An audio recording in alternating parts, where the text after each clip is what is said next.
Hi, it's Alexis, expert in relationship recovery. I can help you get back with your ex. And in today's video, I'm gonna explain you the 14 things that you are meant to be together. 14 things. So what I suggest is you take a piece of paper and just mark them down as we go and see how many of them you tick, if it's 5, 7, or 14 maybe. So the first thing that means you're meant to be together is that you would share secret things with your partner. Your fears, or if you're anxious, anything that you wouldn't be necessarily comfortable sharing with other people. That's a very good sign. The second one is that, very similar to this one, is you show weaknesses. So again, you're not scared of judgment by the other person, and that's a sign that you really trust that person and that you are meant to be together.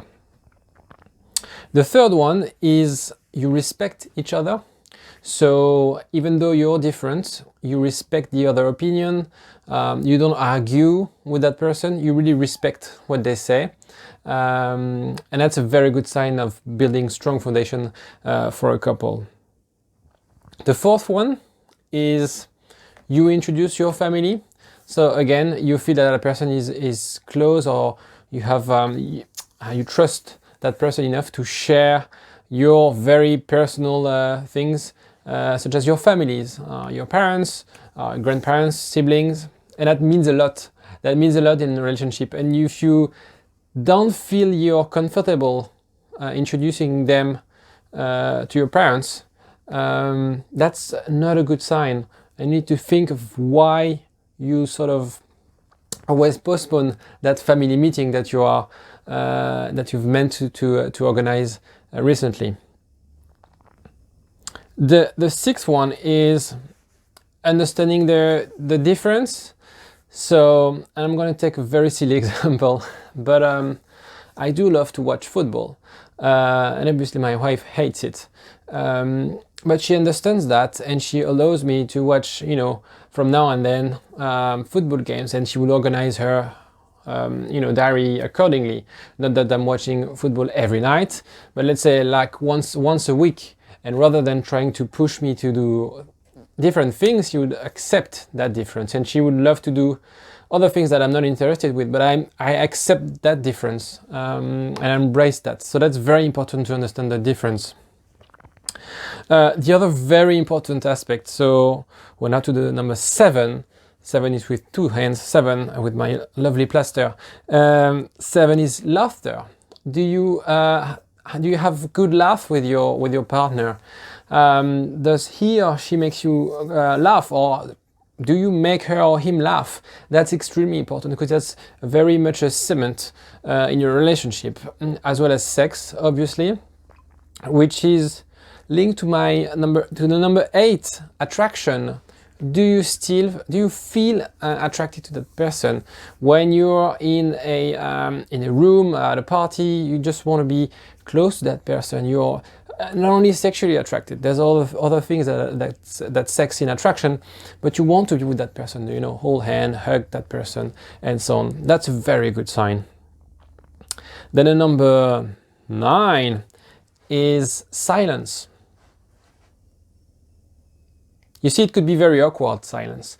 And if you don't feel that awkwardness next to the person you love, it could be sitting on watching, I don't know, the stars or whatever, panorama, whatever. And you are able to sit with that person in silence for 20, 30 minutes. That's a good sign. That's just like being with that person is enough.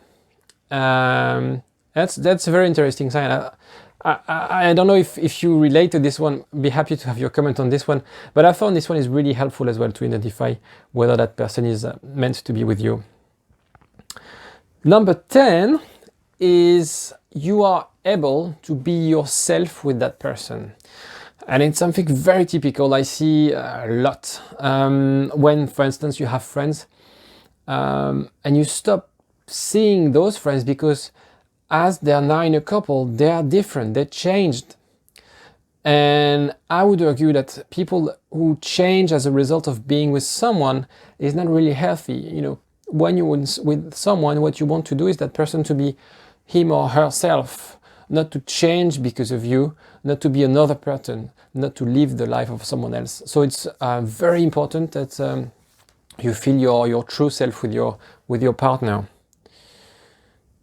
Number 11, you need the other. So not necessarily that you're lost without that person, but you just like, again, similar to the attraction, you just, you know, have this need to be with that person, share something with that person. You know, if let's say you have a meal and you're on your own, you're just like, oh yeah, I would love and I would need to be with my partner and share that moment with me. Number 12 is jealousy. There's no jealousy in the couple, and that's a bit counterintuitive, but we know, because we coached hundreds of people, jealousy is not healthy, and you could be jealous even though you don't love the person. So if your partner is jealous, is like extremely jealous, it doesn't mean that she or he is extremely in love with you. And that's not healthy. Again, if you respect the other, if you understand the difference, you don't need to be jealous. Of course, a bit of jealousy is natural, it's normal, but being too jealous or extremely jealous, that's actually not a good sign. So if you feel that there's no jealousy or unhealthy jealousy between you guys, that's a very good sign. Number 13 is that your relationship makes you better. It makes you better because a couple is one person plus one person, and together they are bigger than just each of you. And you need to think whether one person plus one person, this plaster is ridiculous, is raising both of you rather than putting you a little bit down. So do you feel that your current relationship makes you better or makes you worse? That's a very important question, as well as for your own well-being. And the last one, very important, it's around communication, is you understand each other. You have different needs and you understand each other. Let's say in the morning you would make a coffee for your partner, even though you don't drink coffee, but you understand that your partner needs a coffee in the morning. So all these kind of things really, really cement a relationship. So this is where the 14 things that mean that you are meant to be together.